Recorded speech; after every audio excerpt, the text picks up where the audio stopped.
Ali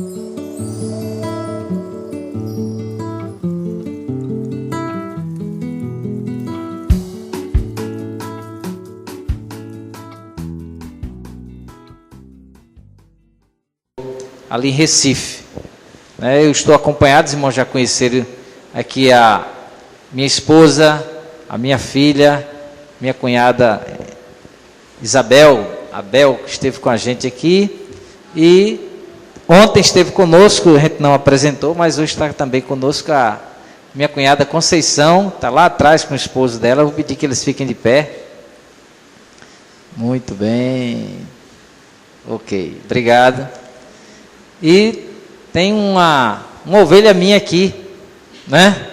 Que é o Mauro. Mauro é de Recife, né? Faz parte da nossa igreja lá em Recife e está aqui em Salvador fazendo um curso de oficiais, né, isso, Mauro?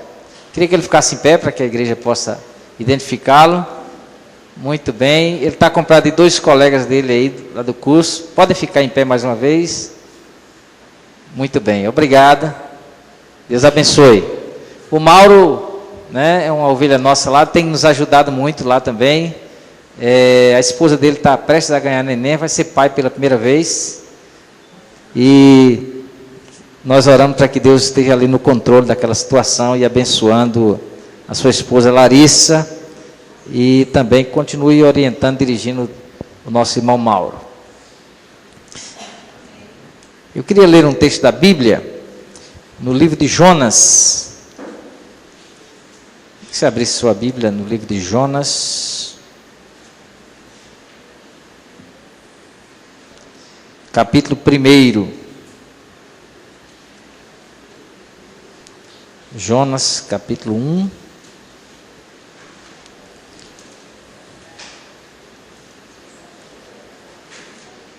Eu queria ler esse texto com você. Queria convidá-lo a se colocar de pé mais uma vez. Jonas, no capítulo 1, a partir do verso número 1.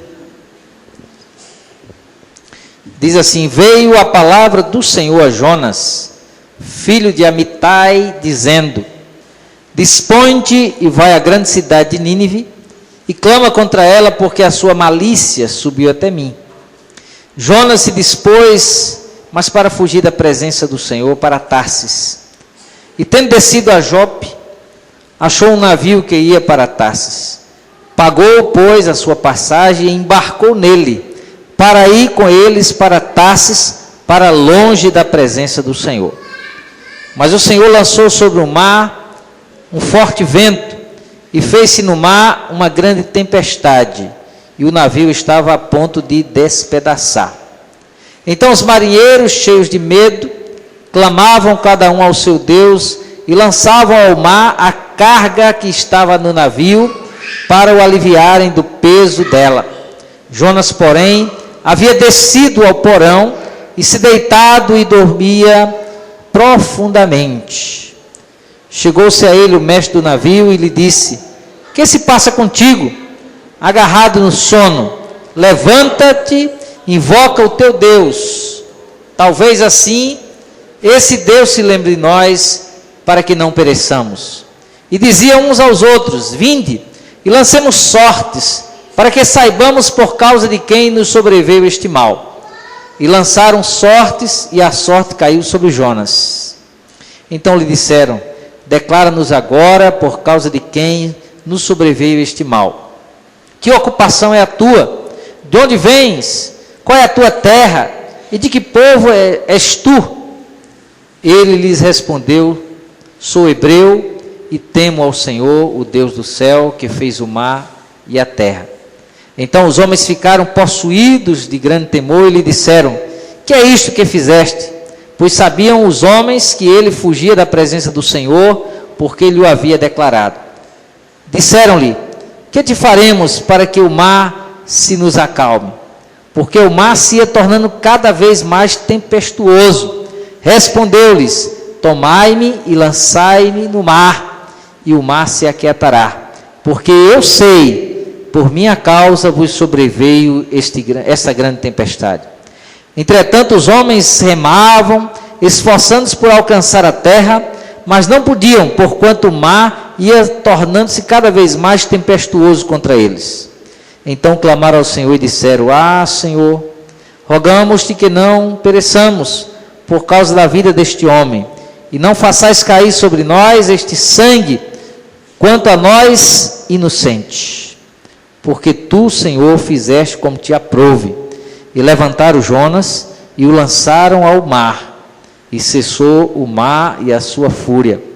Temeram, pois, estes homens em extremo ao Senhor, e ofereceram sacrifícios ao Senhor, e fizeram votos. Deparou o Senhor um grande peixe, para que tragasse a Jonas. Esteve Jonas 3 dias e 3 noites no ventre do peixe. Que o Senhor nos abençoe. Vamos orar. Senhor, obrigado pela tua palavra, e nós clamamos ao Senhor, que pela tua graça o Senhor possa ministrar a tua palavra ao nosso coração. Em nome de Jesus, amém.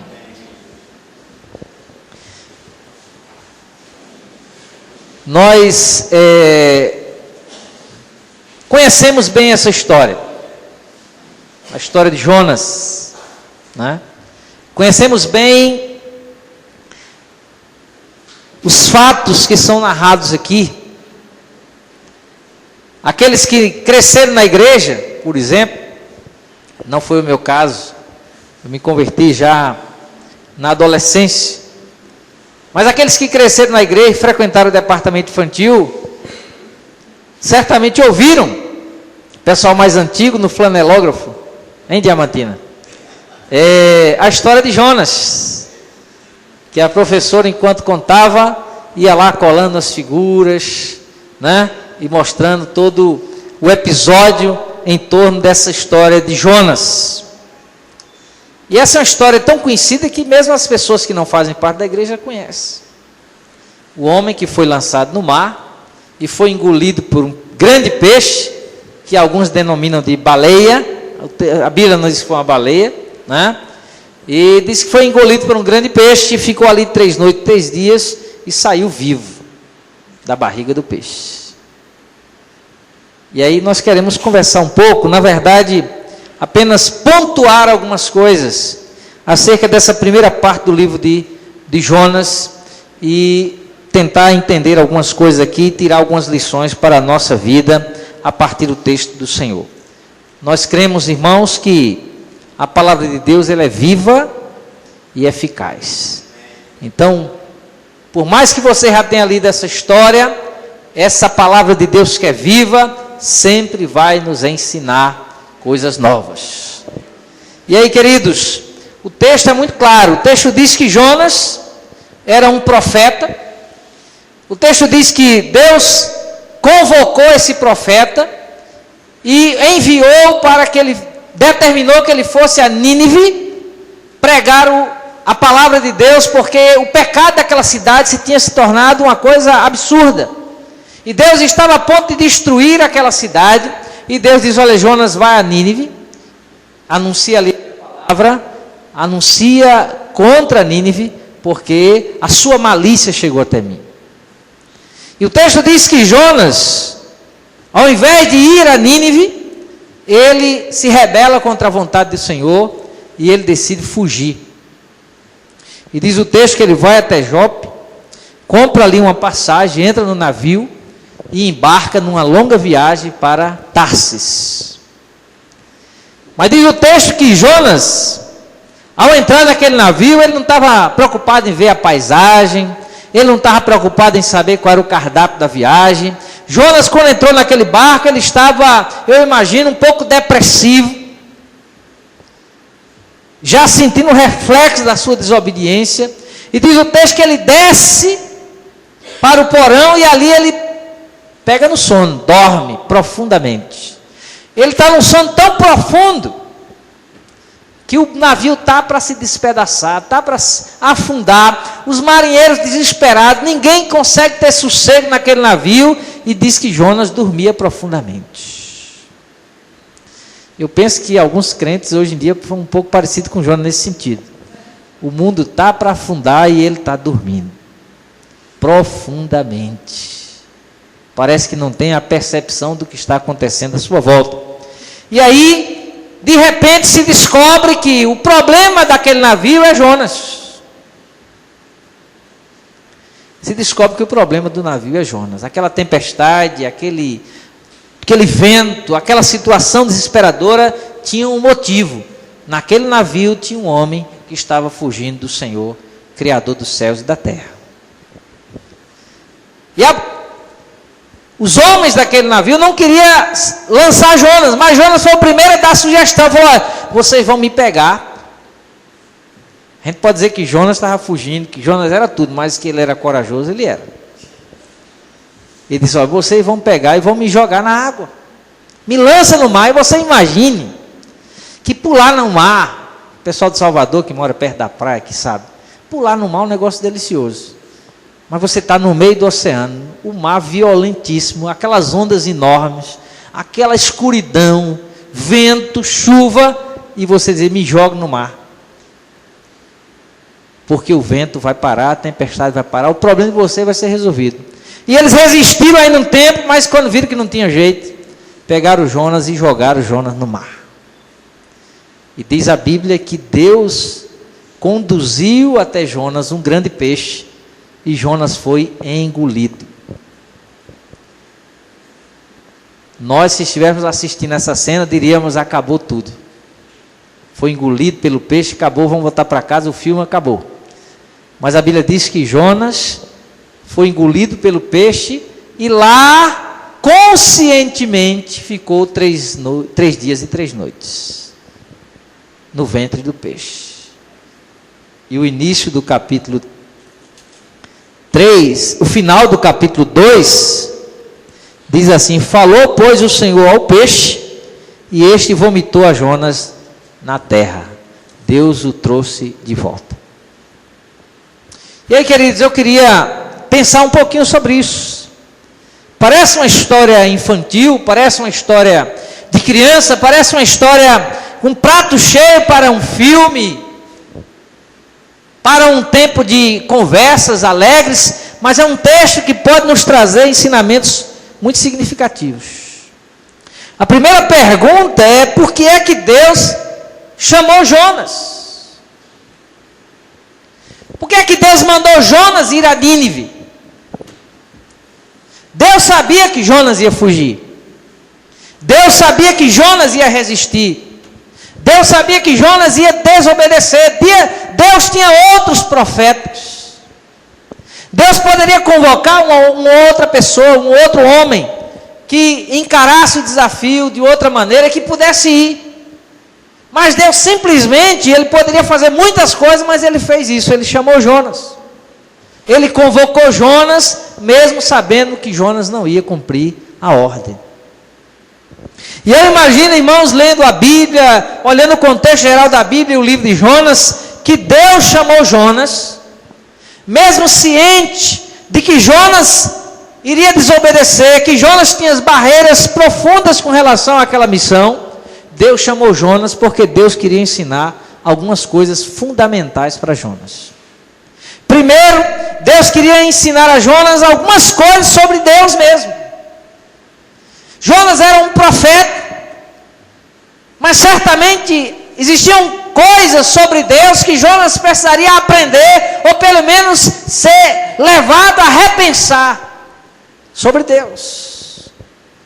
E aí a primeira coisa que eu queria dizer para você, a partir disso aqui, é que muitas vezes nós estamos na igreja, muitas vezes nós temos uma história dentro do Evangelho, muitas vezes nós somos uma pessoa que temos uma Bíblia já há muitos anos, que talvez lemos a Bíblia todos os anos, todos os dias, mas há muita coisa sobre Deus que nós não sabemos e que nós precisamos aprender. Muitas vezes nós nos acomodamos nos nossos conceitos e preconceitos, nós nos acomodamos dentro de uma igreja, nós nos acomodamos dentro de uma vida religiosa, e nós vamos perdendo a percepções importantes sobre Deus, sobre quem Deus é. Porque, queridos, nós só podemos saber de fato quem nós somos, se nós entendermos primeiro quem Deus é. E nós somente seremos capazes de cumprir a missão que Deus tem para nós, se nós entendermos quem Deus é. E a primeira coisa que Deus queria ensinar a Jonas, ou lembrá-lo acerca de si mesmo, é que Deus é o protagonista da nossa história. Amém? Deus é o protagonista da nossa história. Deus não é o coadjuvante. Deus não é alguém que está ali para nos ajudar. Porque, queridos, muitas vezes nós temos a ideia de que Deus é o ajudador, que nós somos a estrela do filme, que nós somos os atores principais, que nós estamos no centro da história. Mas nós precisamos entender que quem é o protagonista da história é o Senhor. É Deus que é o ator principal. Nós somos coadjuvantes, nós somos cooperadores, ajudadores. Nós recebemos a graça de participar dessa história da qual Deus é o protagonista, é o ator principal. O texto diz que a palavra que veio a Jonas veio do Senhor. Ou seja, foi Deus que vocacionou Jonas, foi Deus que revelou a sua palavra a Jonas. E quando Jonas fugiu, foi Deus que enviou a tempestade. Se você olhar na sua Bíblia, versículo 4 diz assim: mas o Senhor lançou sobre o mar um forte vento, e fez-se no mar uma grande tempestade. Ou seja, Deus é aquele que chama Jonas, envia a sua palavra. Quando Jonas foge, é Deus que faz o mar se mover, é Deus que faz o vento soprar. E quando Jonas é lançado no mar, a Bíblia diz que Deus é que conduz o peixe a engolir Jonas. E quando Deus tem a sua situação resolvida com Jonas ali, é Deus que faz o peixe vomitar Jonas de novo na praia. Deus é o protagonista. O grande risco é nós assumirmos o leme da nossa história. O grande risco é nós assumirmos a direção da nossa história. O grande risco é nós acharmos que nós é que estamos conduzindo as coisas. E nós aprendemos hoje de manhã, ou relembramos hoje pela manhã aqui, que a grande virada na vida de Ana foi quando Ana foi capaz de entregar para Deus o objeto do seu maior desejo, que era o seu filho. Quando ela disse: Senhor, se o Senhor me der um filho, esse filho vai ser do Senhor, vai ser para o Senhor, tão somente para o Senhor. E a Bíblia diz que quando ela saiu dali, o seu semblante já não era triste. Ela entregou a condução da sua vida, da sua história, na mão do protagonista da história. Uma segunda coisa que o texto nos leva a entender, que Deus queria relembrar a Jonas, ou ensinar a Jonas, é que a ação de Deus não tem fronteiras. Meus amados, Jonas era um profeta,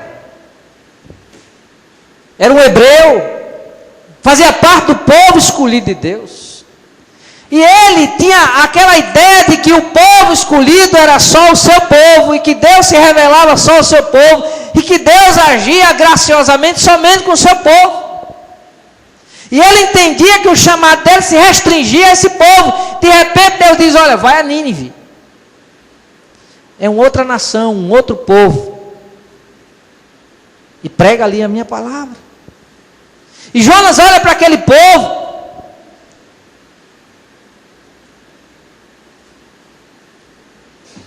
Eu estou com vontade de levar esse copo. Que lá na nossa igreja bota um copo descartável para eu beber.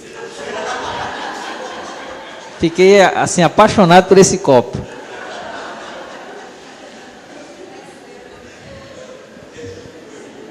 Então, Nínive era um povo conhecido pela sua violência.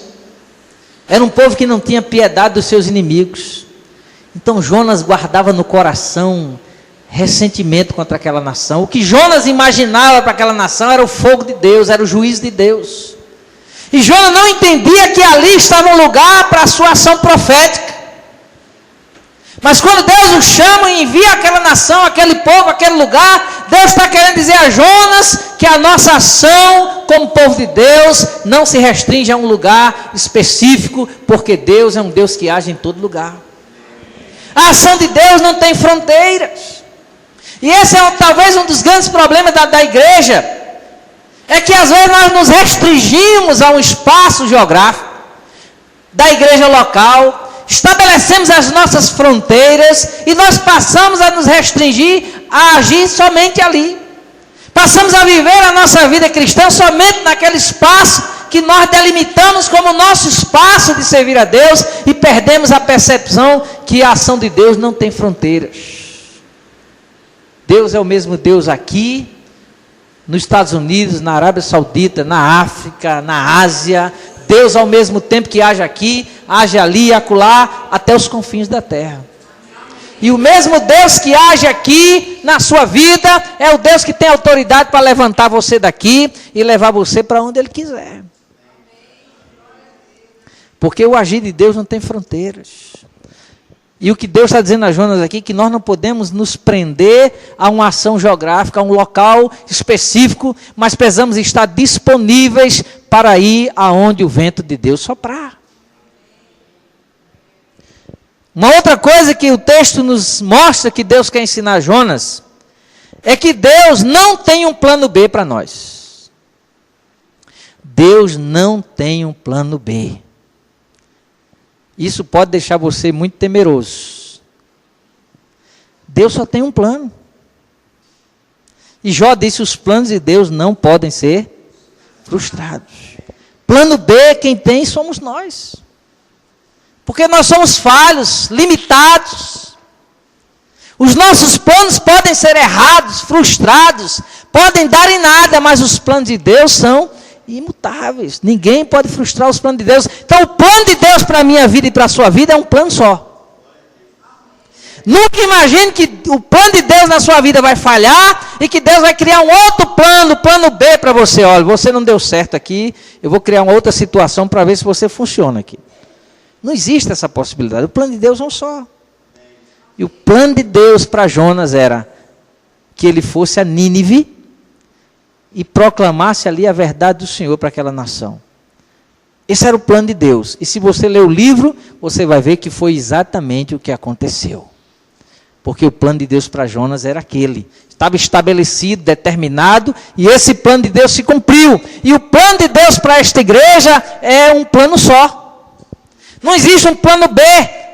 É só o plano A para a minha vida e para a sua vida também. Deus não é aquele Deus que dorme com um plano estabelecido e acorda surpreso porque o que ele tinha planejado não aconteceu ou estava dando errado. Deus sempre está conduzindo os seus propósitos soberanamente. Deus nunca é pego de surpresa. Deus vai cumprir aquilo que ele estabeleceu. Uma outra coisa que Deus quer lembrar a Jonas é que nada foge ao poder soberano de Deus. Nada foge ao poder soberano de Deus. O texto diz que Deus aqui tem o controle da terra, do céu e do mar.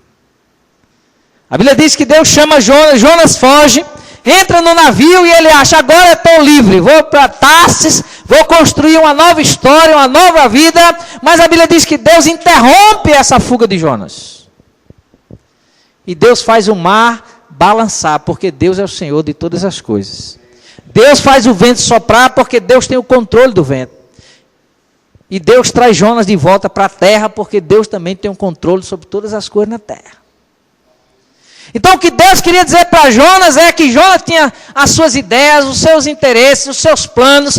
Jonas poderia acordar com outra ideia, mas nada que Jonas fizesse ou pensasse poderia escapar a esse poder soberano de Deus. Às vezes a gente tenta enganar Deus, não é? Você já viu quando às vezes a gente quer enganar Deus, a gente chora um pouco mais,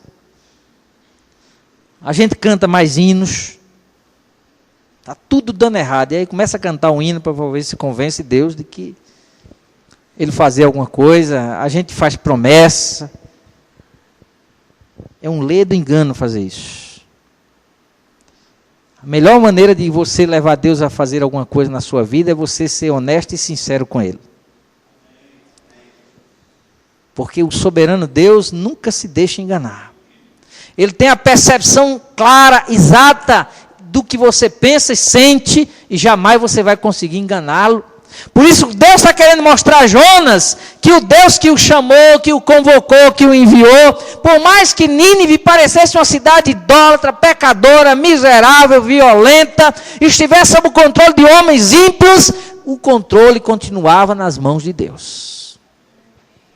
E Deus estava chamando Jonas não para um lugar estranho, porque não há lugar estranho para Deus nessa terra, nesse mundo, nesse universo.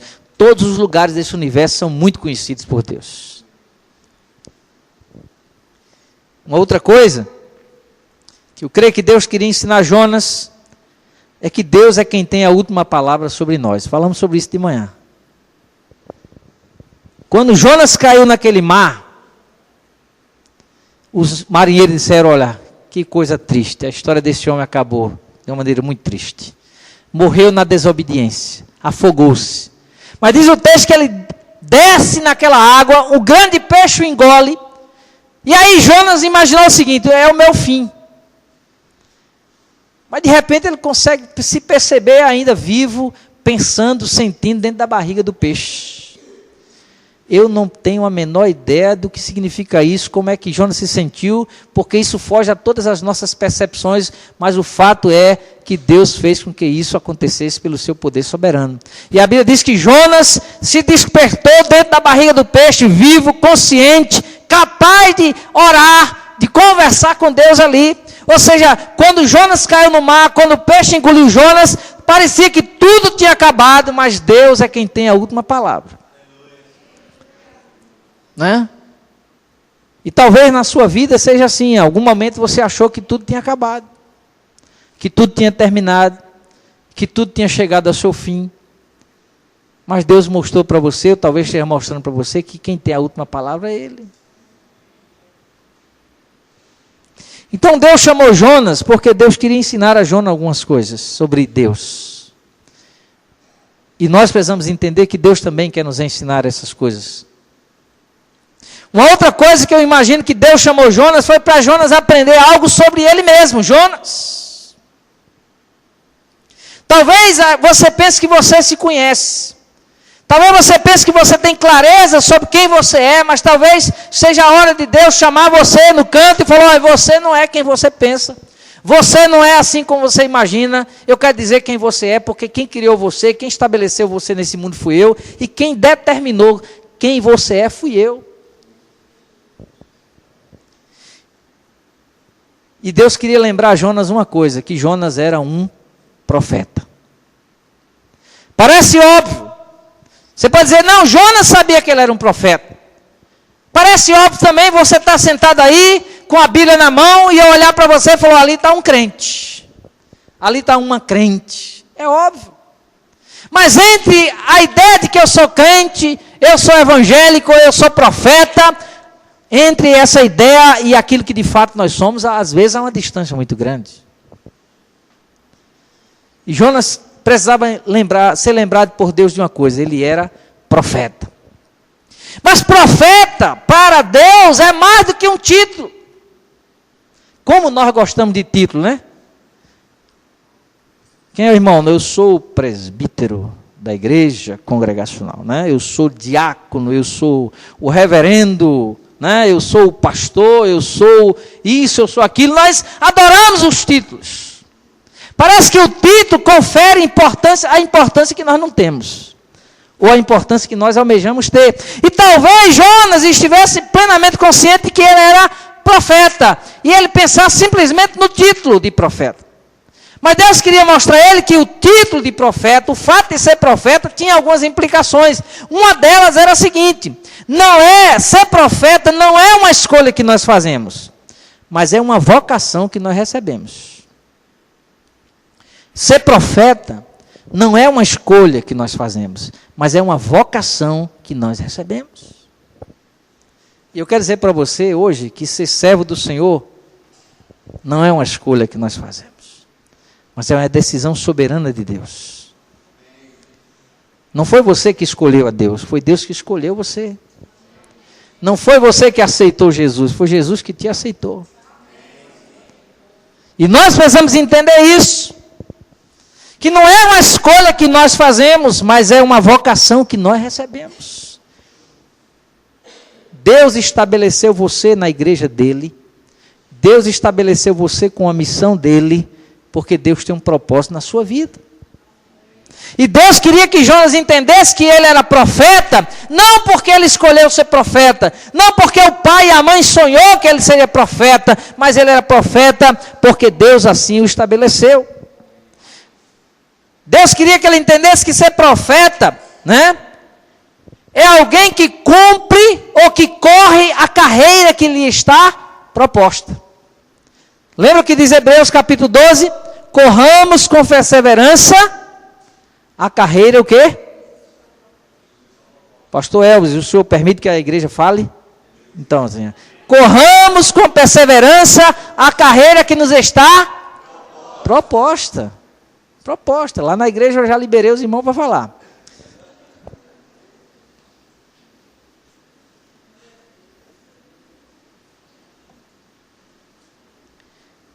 Deus precisava ensinar Jonas isso. E eu quero dizer para você que está aqui hoje, que é crente no Senhor Jesus, que você é crente para correr uma carreira que você não escolheu. Que você é crente para caminhar uma caminhada cristã que você não decidiu. Que você é crente, que você foi chamado para correr uma carreira que Deus estabeleceu para você. Uma carreira que lhe está proposta, estabelecida. E nós só vamos correr bem se corrermos a carreira que nos está proposta. Muitas vezes queremos criar um desvio, nós queremos ir por um outro caminho, correr a nossa própria carreira, e nós só vamos encontrar frustrações. E aí eu quero partir para o final, e quando o pregador diz que parte para o final é um perigo, nem sempre é o final. Mas eu pensando em terminar, eu quero fazer algumas considerações gerais agora, a partir da história, dizendo o seguinte, que o caminho da desobediência é sempre um caminho de descida. O caminho da desobediência é sempre um caminho de descida. A Bíblia diz que Deus disse a Jonas, você vai para Nínive. Jonas decidiu ir para Tarsis.